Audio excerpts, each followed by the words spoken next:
salah satu bukti yang diajukan adalah terkait dengan hasil tes poligraf, saudara ahli. Ini terkait dengan mekanisme pembuktian. Di dalam melakukan pemeriksaan, saudara ahli, ada peraturan Kapolri nomor 10 tahun 2009 yang menjelaskan mengenai persyaratan pemeriksaan pada saat proses penyidikan, termasuk dalam penggunaan poligraf.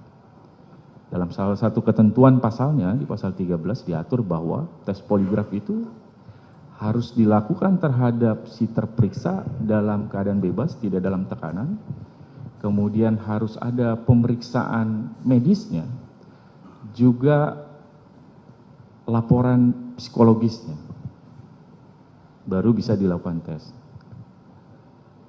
Dari proses itu, apabila proses itu tidak ditaati sesuai dengan ketentuan di peraturan Kapolri nomor 10 tahun 2009, apakah kemudian hasil poligraf bisa digunakan sebagai bukti yang sah untuk membuktikan di pengadilan? Mohon penjelasan dari ahli. Baik. Terkait dengan poligraf, saya kira ini sesuatu aspek yang masih perlu diperdebatkan lebih lanjut. Kenapa demikian? Apakah hasil poligraf itu, poligraf itu merupakan barang bukti atau alat bukti dia?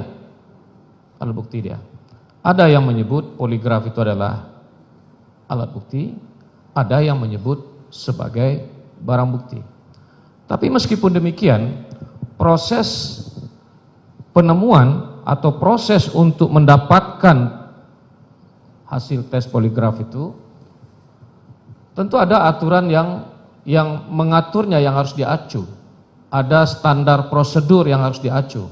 Seperti tadi saudara penasihat hukum menyebut ada Perkap Polri, Perkap Kapolri, yang mengatur tentang dengan cara bagaimana orang diperiksa.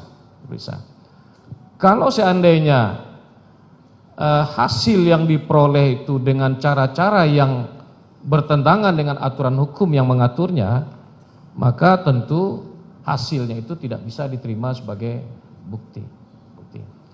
Kenapa demikian? Karena sesuatu yang diperoleh dengan cara-cara yang tidak benar, dengan cara-cara yang melawan hukum, maka itu tidak bisa diposisikan sebagai bukti di dalam perkara tersebut. Saya teringat sebuah teori yang sudah berlangsung atau sudah ditemukan sejak tahun 1920-an kalau saya tidak salah, dalam perkara pidana di Amerika. Saya lupa perkara pidana apa. Teori itu adalah teori the fruit poisonous tree, teori buah dari pohon yang beracun. Jadi kalau seandainya pohonnya beracun, apapun yang dihasilkan dari pohon yang beracun itu pasti akan beracun juga. Sehingga dengan demikian, kalau ini kita kaitkan dengan proses penemuan alat bukti, kalau seandainya cara memperoleh alat bukti itu adalah sesuatu yang tidak benar, maka alat bukti itu adalah juga menjadi sesuatu yang tidak benar. Demikian.